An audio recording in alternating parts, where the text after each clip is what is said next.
नमस्कार, शिक्षा ट्रेजर में आपका स्वागत है। आज हम कक्षा छठी के लिए पूरक पुस्तक बाल राम कथा के पहले पाठ अवधपुरी में राम के बारे में पढ़ेंगे। अवधपुरी में राम पाठ में क्या क्या बातें हैं वो चीज़ें मैं आपको एक एक पॉइंटों के माध्यम से बताऊंगा। पहला लेता हूं मैं अयोध्या। इस पाठ के अंदर जब हम पढ़ेंगे तो शुरुआत में हमें अयोध्या के बारे में बताया गया है। अयोध्या के बारे में कि अयोध्या कैसी नगरी है, किस तरह से लोग उसमें रहते हैं, कहाँ पे ये बसी हुई है, तो ये चीज़ें। तो अयोध्या एक बहुत ही सुंदर नगरी है। यह सरयू नदी के किनारे पर बसी हुई है। तो कहाँ पर बसी हुई है ये? सरयू नदी के किनारे। अब यहाँ के जो महल है वो बहुत सुंदर है। यहाँ के खेत हरे भरे हैं। यहाँ जो तालाब है वो हमेशा पानी से भरे रहते हैं। यहाँ के लोग हमेशा खुशी रहते हैं, किसी को किसी प्रकार का कोई दुख नहीं है। फिर बात करते हैं हम राजा की, कि यहाँ के राजा, तो अयोध्या के राजा दशरथ हैं और वो बहुत ही न्यायप्रिय राजा है। ये कहा जाता है कि उनके राज्य में कोई भी जो है दुखी नहीं रहता था। अब राजा के परिवार के बारे में बात करेंगे तो राजा की प्रजा तो सभी खुशहाल रहती थी, लेकिन कहते हैं कि राजा खुद दुखी रहते थे।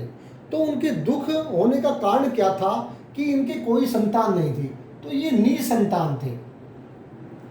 निसंतान थे तो इनको बेचारे को चिंता रहती थी कि इनके बाद राज्य को कौन संभालेगा। तो इन्होंने अपनी चिंता से इनके जो राज ऋषि थे, जो राज्य के ऋषि थे, वो गुरु वशिष्ठ, तो इनके गुरु वशिष्ठ थे, उनसे ये अपनी चिंता बताते हैं और गुरु वशिष्ठ जो इनको आगे इसका निवारण करने का एक उपाय बताते हैं। तो वो यज्ञ के बारे में बताते हैं। तो यज्ञ की जब हम बात करते हैं तो यज्ञ, कौन से यज्ञ की बात करते हैं? उस यज्ञ का नाम है पुत्रेष्टि यज्ञ। पुत्रेष्टि का मतलब ऐसा यज्ञ जिसको करने के बाद पुत्र की प्राप्ति हो, तो वो यज्ञ करने की वो सलाह देते हैं। और इनकी सलाह से जो है यज्ञ किया जाता है। यज्ञ जब भी कोई राजा करते थे तो सभी राजाओं को, दूर दूर के जितने भी राजा आते थे सभी को बुलाया जाता है। तो सभी राजा आते हैं और ये कहते हैं कि जो यज्ञ है ये भी सरयू नदी के किनारे पर ही किया जाता है। सभी राजा आदर सहित आते हैं और यज्ञ होने के बाद जो राजा की रानियों की बात करते हैं, इनकी रानियां 3 थी। राजा दशरथ की रानियां 3 थी। सबसे बड़ी पहली रानी जो थी वो कौशल्या, उसके बाद कैकेयी,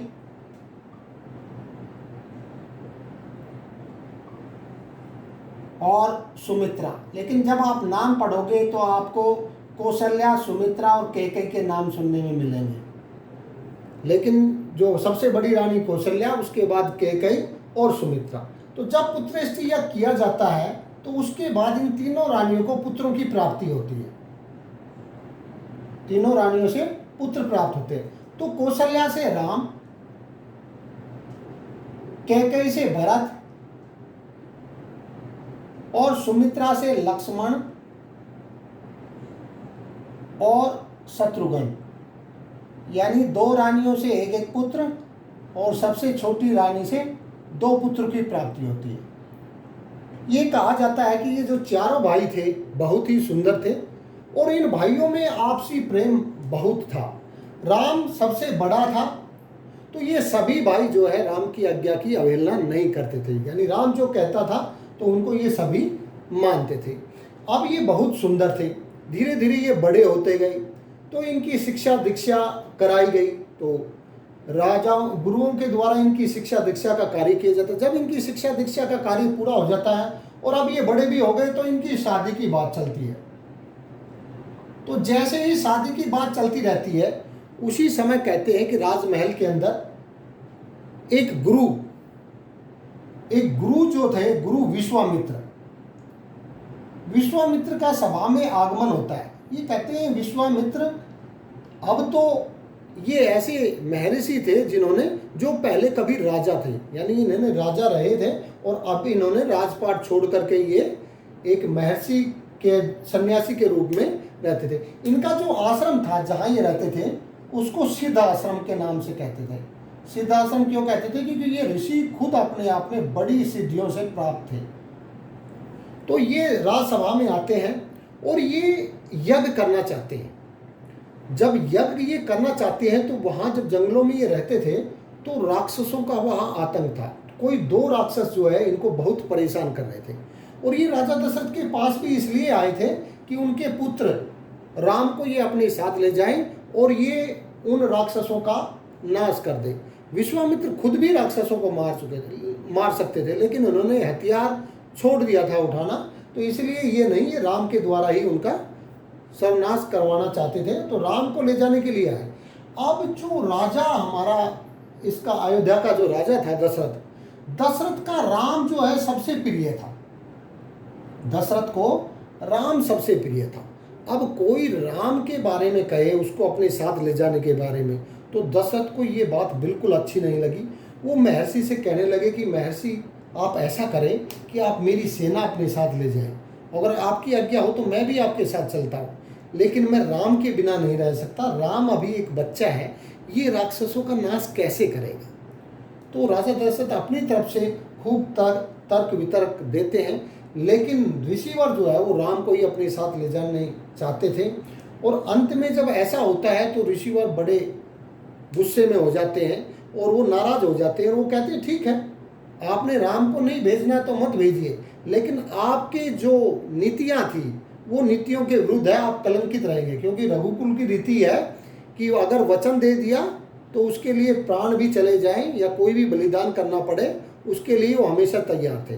तो क्योंकि जब ये ऋषिवर इनकी सभा में आए थे तो कहा था कि मैं आपकी सभी प्रकार की समस्याओं का समाधान करूंगा, तो उसका वचन दे दिया था।